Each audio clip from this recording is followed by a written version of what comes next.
Tonight on The Dark Truth. Access is granted. I work for the CIA. I'm personal friends with Barack Obama. Connections are made.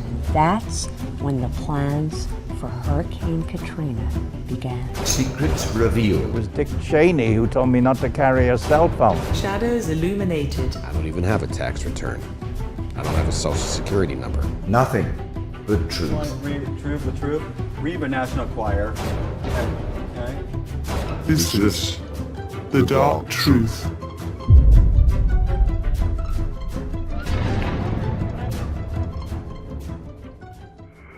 I knew it would only be a few years before we'd stab Gaddafi in the asshole. I didn't even bother getting clearance from Assad. With the London Olympic Games coming up on our plate, it was clear that these ragheads were all over the United Kingdom, and they were up to no good.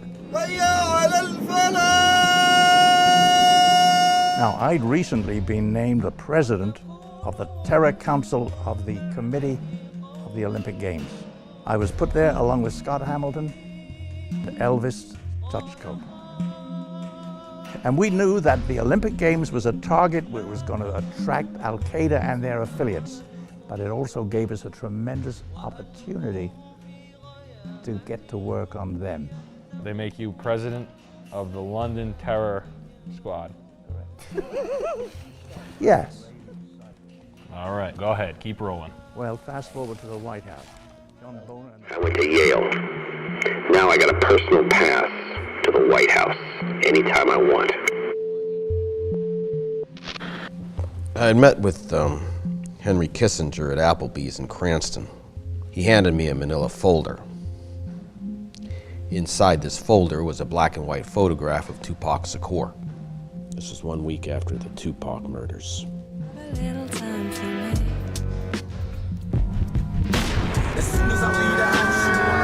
can blame it on gangs, you can blame it on whatever, but the truth of the matter is that was a high-profile killing by a high governmental agency that maybe nobody needs to know about. Met with a man named James Malden from the House of Representatives about a guy named Nag Abil Champa. Champa was set to deliver 3 cases of plutonium-enriched missile casings, G205 missiles, to the Prime Minister of Iran. How much is that worth on the secondary market? $12 million in a personal check. Written out to me, Wally. Yeah. You took a personal check for 3 cases of G205 missiles in Iran after a meeting that you had with Henry Kissinger at an Applebee's in Cranston. At an Applebee's. 1 week's work. No taxes. Might as well go outside in a dress after this airs. Do you think anything happens in any major city that isn't under our control? I'm a CIA agent. I know Barack Obama personally, and he's the one that gave the order. We were able to track every purchase, every shipment, to every location. Fucking lines, man. Read the fucking lines just like we wrote them. Dude, read the lines like we wrote them. Yeah, listen, Tivas, you're killing me right now. Do us a favor, dude. Get up and get the fuck out of here. I'm not leaving. No, listen to me, dude. No. You fucked the lines up. This is supposed to go down one way. You took it upon yourself to rewrite everything. Dude, just put the sheet down and get the fuck out of here. I tried to help you out. I tried to help the show. You tried to make yourself look like a queen. Now get the fuck out of here. Laura had essentially castrated George and forced him to expand the war. She, my friend Hillary, had gone to Nigeria to visit the handsome Good Luck Jonathan, whom she had met during her final years at Yale. Of course, he later became president of Nigeria. She was buying a lot of lingerie at the time, and she was making outrageous sexual advances in the very well admired inner circle of the Secret Service. You're worse than the last guy. I was there. You might know that it was actually George Washington's wife who introduced him to Benjamin Franklin of the Hellfire Club. Are you Ancient serious? bloodline. You're pulling out Ben Franklin? I am not lying to you. I have passed every one of those tests that I've ever been forced to take. When I tell people what happened, you're gonna make me lose my job. On the next episode of The Dark Truth, the truth always comes clean. I figured you were high, and I knew I'd made a mistake. Your breath smells like bag wine. We looked down in the water and we said, God damn you, Osama bin Laden. Yeah. You killed our people! Look what you did to New York City! How dare you do that? That's what you said to him. Yes. And now, part 2 of The Dark Truth.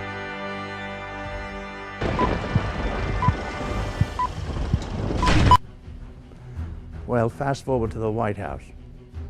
John Boehner and the president are pacing back and forth in the Oval Room. I was there. You were? Yes. Okay. And they put their heads together. What did you do? I was given the responsibility of riling them up. What else? So what I did was I changed the emblem, the logo. You know what I did? I switched another name on it. And you know what name I put? Zion. Z-I-O-N. Zion. Zion. Sounds totally legit. You sound like a guy who knows what's going on. Mm-hmm. The story sounds believable. Let's keep going. Good job. Yeah, I was proud of that. Believe me, the Al-Qaeda boys loved it. Right. They love it. They wanted to see that there. And they came out and they cheered. And you know what? They identified themselves, each and every one of them. Thank God they did that. So it was easy for us to round them up and put these stinky mumbars on a cigarette boat for Gitmo. On a cigarette boat? Exactly. We put them on a Ferris wheel and we fucking put them into the gas chamber. And then we put them on a rocket and we sent them to Venus. Me, Nick Dumb, you, John Smart, you, American hero. On the way, I was steering the boat and I thought, what the hell? So we stopped by the watery grave of Osama bin Laden. Whee! We looked down in the water and we said, God damn you, Osama bin Laden. Yeah. You killed our people! Look what you did to New York City! How dare you do that? That's what you said to him. Yes.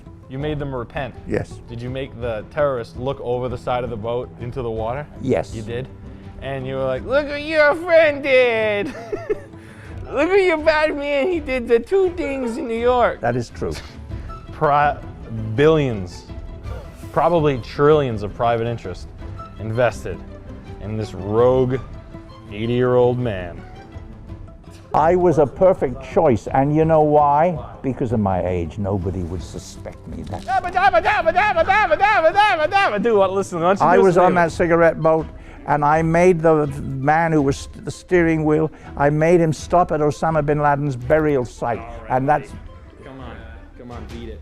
Hey, John, we need you to beat it, buddy. You're out of here. You're out of here. Take the cigarette boat home. Yeah, you can take the boat home. Come on, let's go.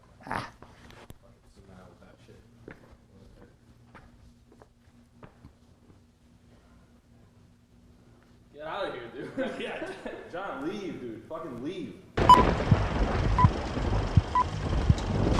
Yeah.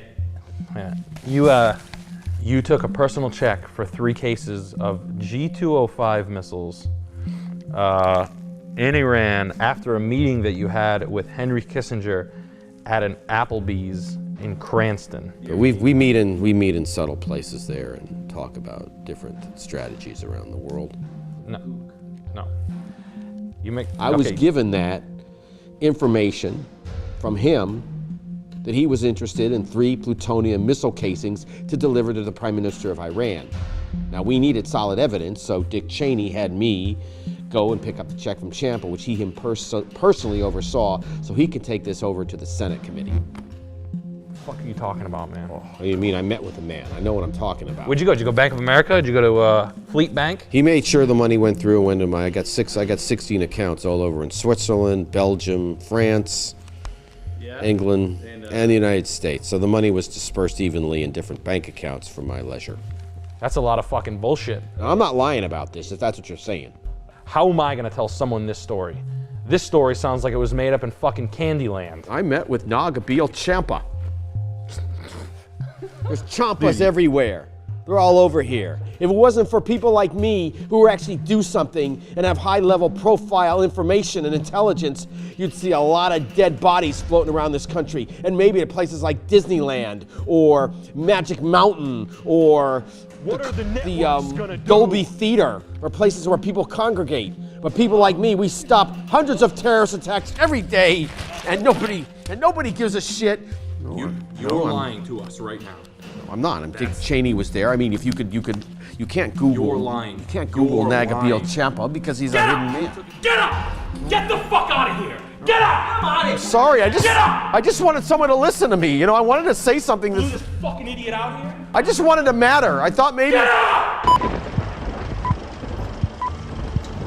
What I thought before when I saw you the first time, I figured you were high, and I knew I'd made a mistake. Your breath smells like bag wine. You don't know Hillary like I do. Me and Hillary, I just said to you, go back over 35 years. I think I know a little bit more about her than, pardon the expression, a whippersnapper like you. I am talking to her right now. We're texting right under the table. That's your story. That's a. You're trying to tell me under the table right now, you're texting Hillary Clinton. We're trying to line you up a plane ticket. You can't even get a ride to the airport.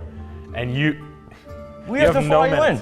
We have to fly you in. You were living in a van. You're straight up bonehead. That's what you pay us back in? Bone? You come here and give us bone? I know Hillary Clinton. I did Hurricane Katrina. Hillary told me if I wanted to be vice president, I'd be a shoo-in. She texted it to me. You know she told me, and you cannot deny that because you know that's the truth. I'm coming around, man. Hey! Down. Hey! I'll bust you right through a fucking brick wall if you don't get the fuck out of that door. Security! Hey! Shut the fucking ass! Ah, fucking go clean my, go wash my fucking car! It's right out in the fucking front, go wash it! On the final installment of The Dark Truth, our producers find a real straight shooter. I'm getting a single right now for one of them and stuff. What is it? Hold on. Hold on, we will. Okay. It's a 5 megahertz signal from the pyramid transmission and stuff. Telling me I'm telling the truth. Oh. Well, I never doubted you.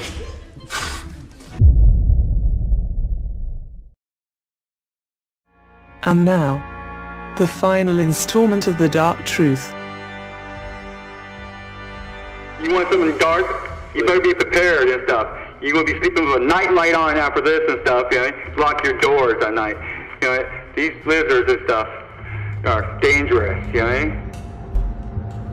I was the first person to gain access to a newly discovered Carminium pyramid. They call me to be a consultant in pre-Jurassic interest. Luckily, I cleared my schedule a week when they called. There was a 4-foot lizard with a crown on his head. Oh, ugly. I laughed when I saw the lizard. I see thousands of these in pyramids, and each cosmic transmitter location on Earth. This pyramid had a signal of 4 megahertz. 4 megahertz. I wasn't impressed. Then, President Putin called me. He wanted that crown. I'm not going to give it to him! What the fuck are you talking about? I sent it back to Area 51 to decode it. Back in the States, he offered me Russia. Who wants it? I don't. I'm American all the way. Baseball, apple pie, Leonard Skinner, everything.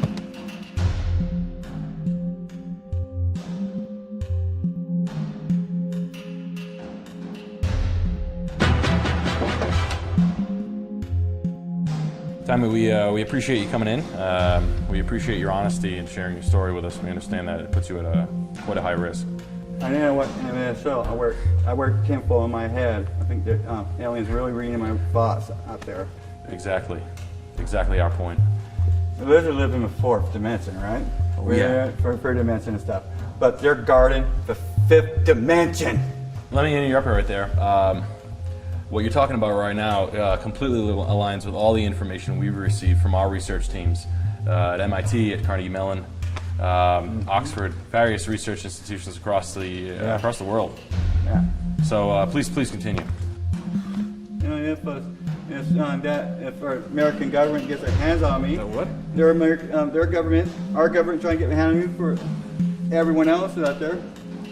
I'm duking and diving, trying to survive every day. That's why I'm here, to tell the truth and stuff, to let America know. You're gonna let America know. I'm getting a single right now for one of them and stuff. What is it? Hold on. Hold on, we will. Okay. It's a 5 megahertz signal from the pyramid transmission and stuff. Telling me I'm telling the truth. Oh. Well, I never doubted you. You busting my balls, Tommy? I'm not busting your balls. I'm kicking your balls with my words and stuff. Yep. Something tells me you drove here doing 80 miles an hour eating a jar of Hellmann's. But like more like 40 with a jar of pistachio. I'm not gonna leave. What? Screw this right here. No. Screw you guys and stuff. I'm done with this and stuff. Sounded like you were gonna leave. I'm going. I'm jumping out of here. I'm leaving. See you later.